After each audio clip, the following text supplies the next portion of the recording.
The fourth edition of the Conference on Land Policy in Africa is currently underway in a hybrid event format. This year's theme, Land Governance for Safeguarding Art, Culture and Heritage, aligns with the African Union Declaration of 2021 for Building the Africa We Want.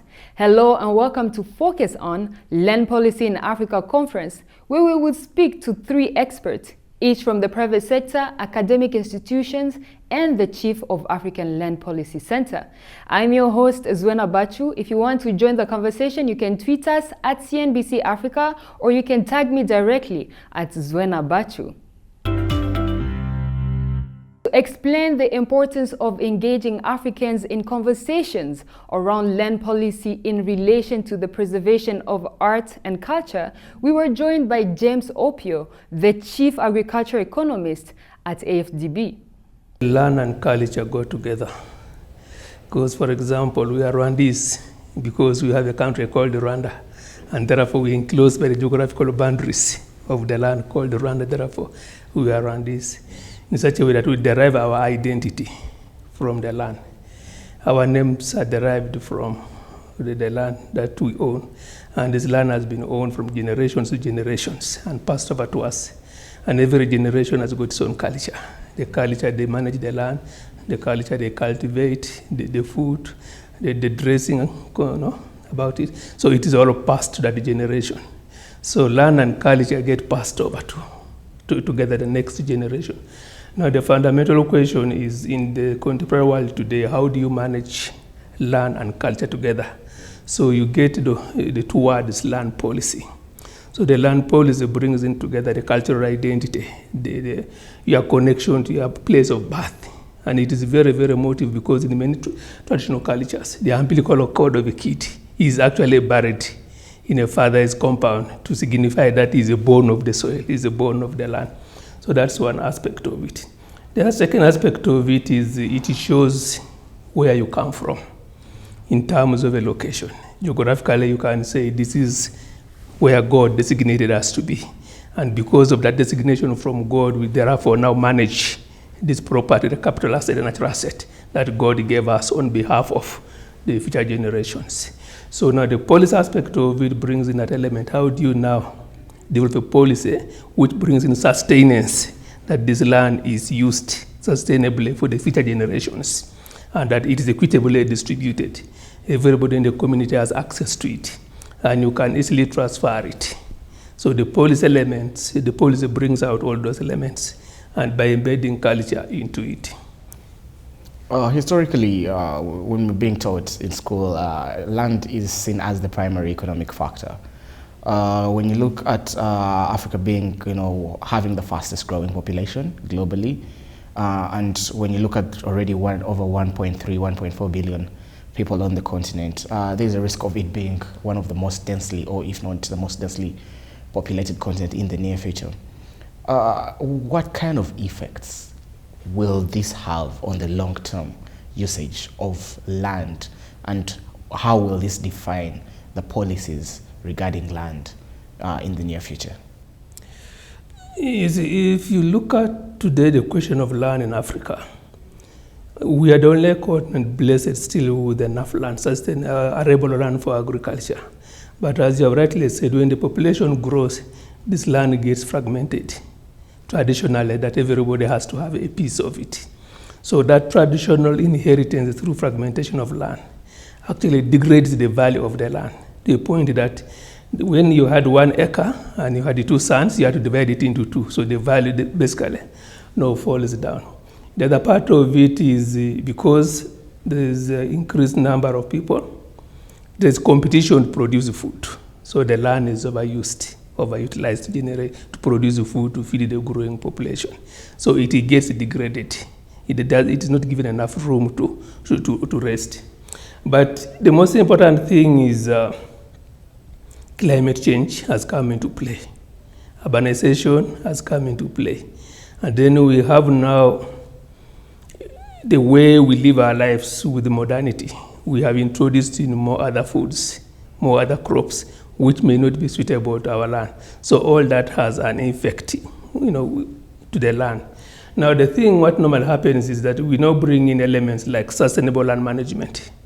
Now that helps to balance the growth of population versus the available land. We try to bring in things like, intercropping to bring in more food from within the same piece of land.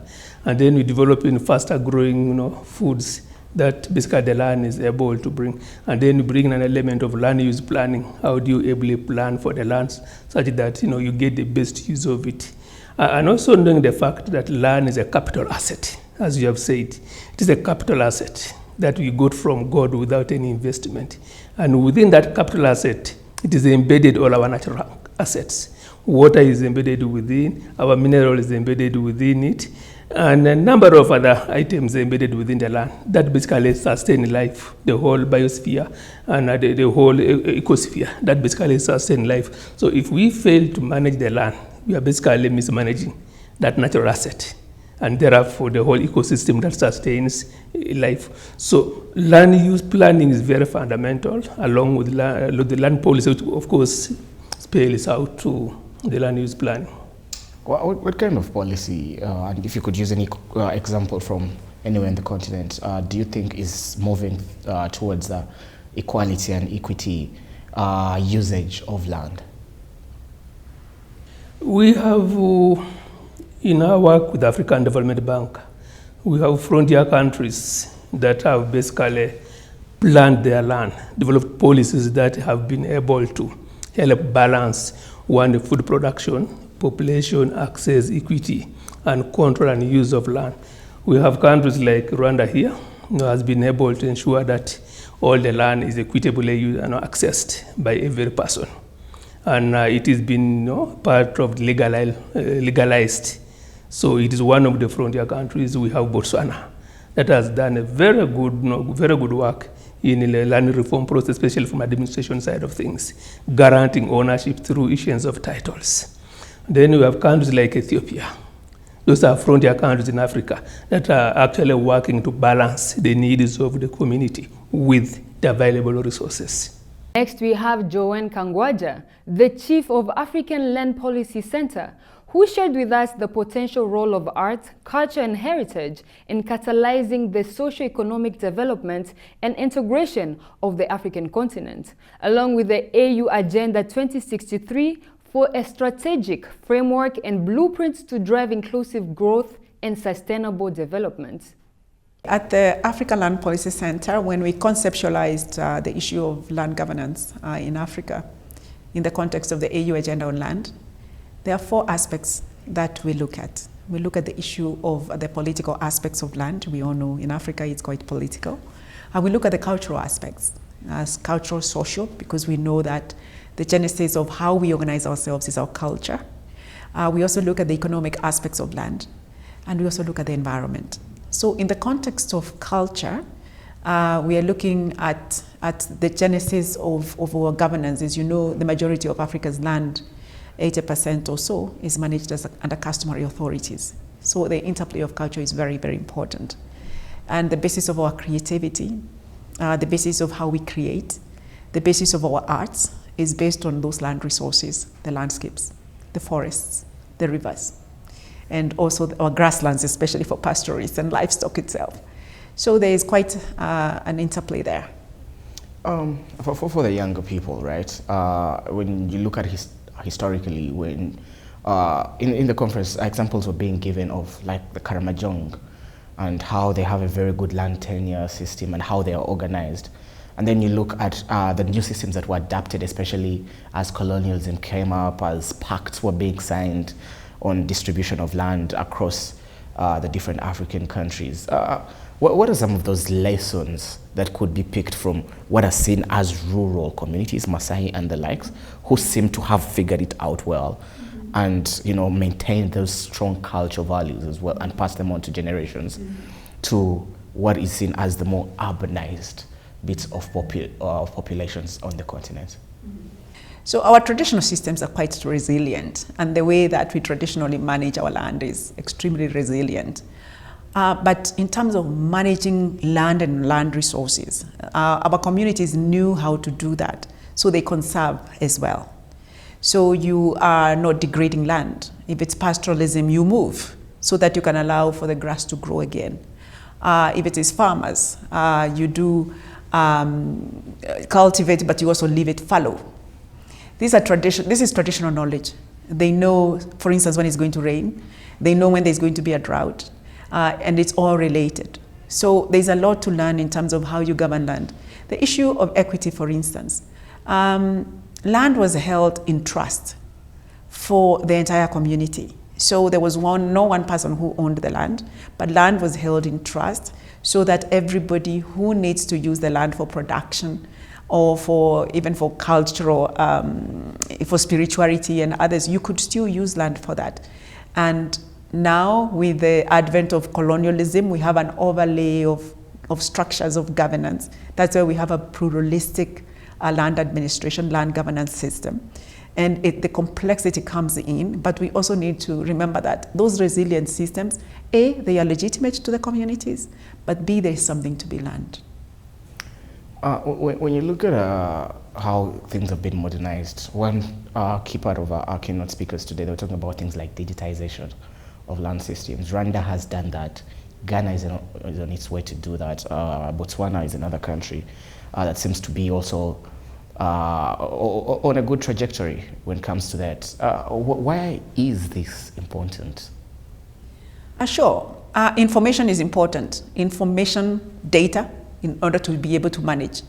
If you own a parcel of land, you would want to know where that piece of land is, its dimensions.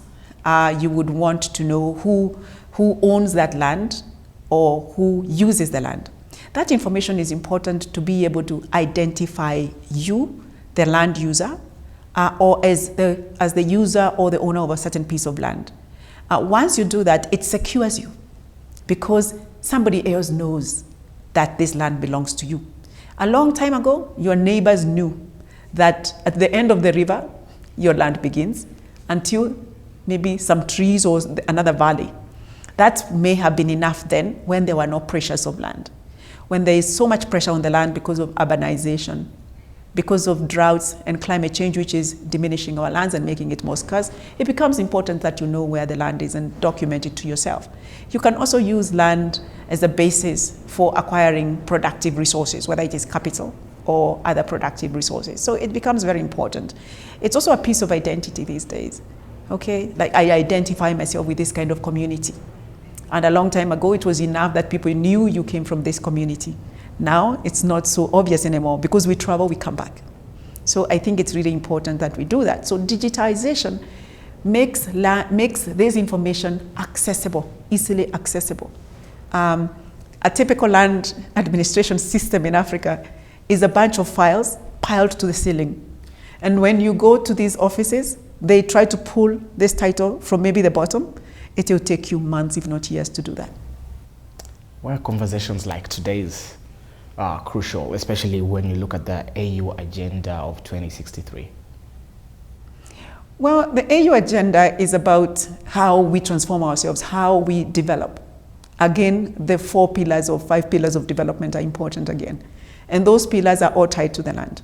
So if you are looking at goals we aspire to have, including eliminating poverty, the prosperity when it comes to food security, how we manage our resources, equity when it comes to men and women, so many of them, they are really tied to the land.